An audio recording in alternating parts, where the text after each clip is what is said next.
What is going on with heavyweight boxing? Hey,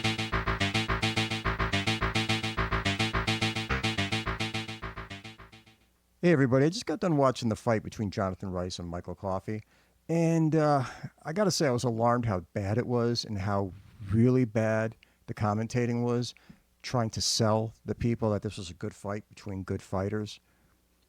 Before I go any further, let me preface this by saying I'm in my 50s, so I got to see the glory days of heavyweight boxing. I mean, even though I was young, I remember all the Ali, Foreman, Frazier type stuff that was going on, which led into the workmanship dominance by Larry Holmes for his period of time, which led into the excitement and the craze of Mike Tyson and his period of time, which led into the 90s, where you had this golden era of Bo and Lewis and Holyfield and Michael Moore and Foreman again. And you had all these great fights and all these guys fighting each other.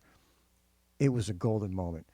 Now, I understand that since then, the heavyweight division, it went into the Klitschko era. Great fighter, all the respect in the world paid to him.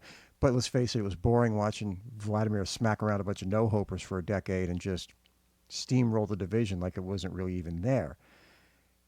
Which leads us to where we are now.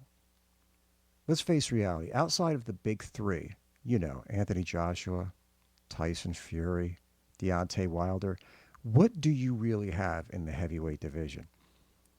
I got to say, I see a bunch of second tier guys that wouldn't even be second tier guys in the 1990s or the 1970s or probably even in the 1980s.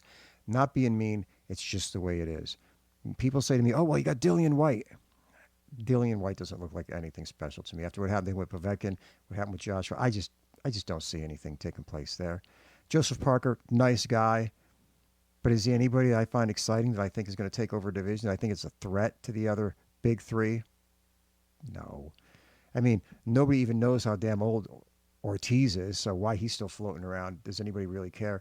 Andy Ruiz ate himself out of potential stardom because he could have won that rematch. He could have won that rematch. And then he goes into a death struggle with Chris Arreola. Listen, I like Chris Arreola. True fighter. Good guy. Everything that is well represented in the sport. But let's face it, he's shop worn. He's at the end of his run. And really, that was probably his last hurrah. And he gave Andy Ruiz a nightmare.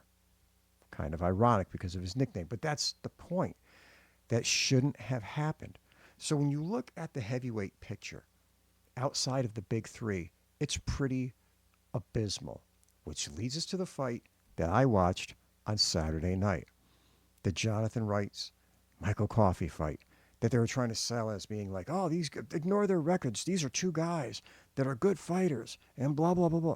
These are two guys in their mid going into later 30s who I don't think either one of them had 20 fights on his record.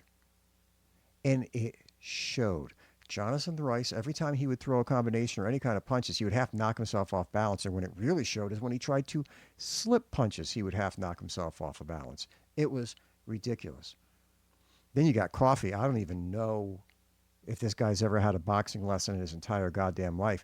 Yes, I see what he was trying to do. He was dropping his left low. He had the fucking right cocked. He was going to do the old, James Toney roll, the counter shot over your shot. I get what he was trying to do, but you have to know how to do it. You just can't stand there and hop into that pose as though you're James Toney or as though you're a Floyd Mayweather and think you're going to do it. Rice was just hitting him at will. At will.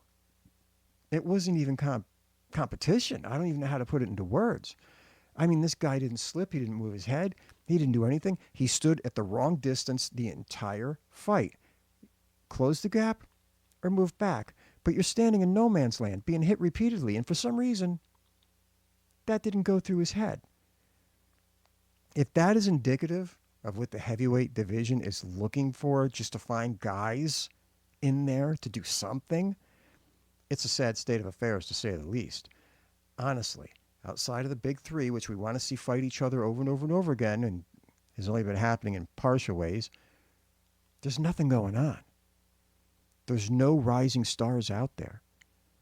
There's nobody out there that makes me sit there and say, well, this is going to be the future division 2-3 years from now. It's not happening.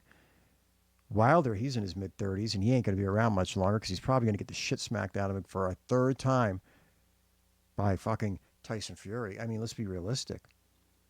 He still, to me, appears to be a guy who's so mentally shell-shocked and broken with his million excuses, his dizzy-ass performance at that press conference, all the other bullshit that he's been doing.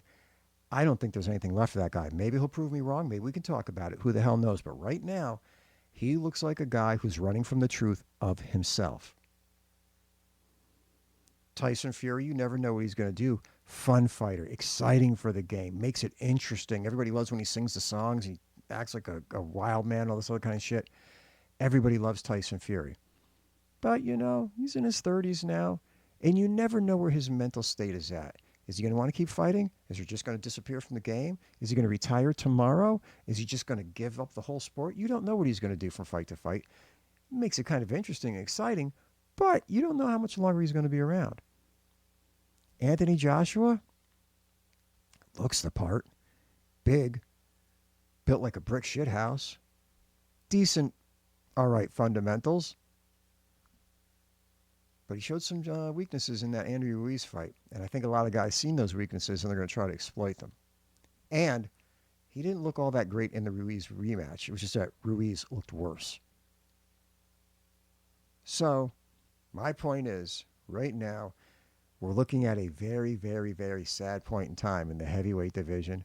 And it's almost sadder when I have to watch announcing teams hyping these guys as though they are somehow contenders or somehow are going to get into the mix in the heavyweight picture. I mean, for the love of God, those guys were terrible.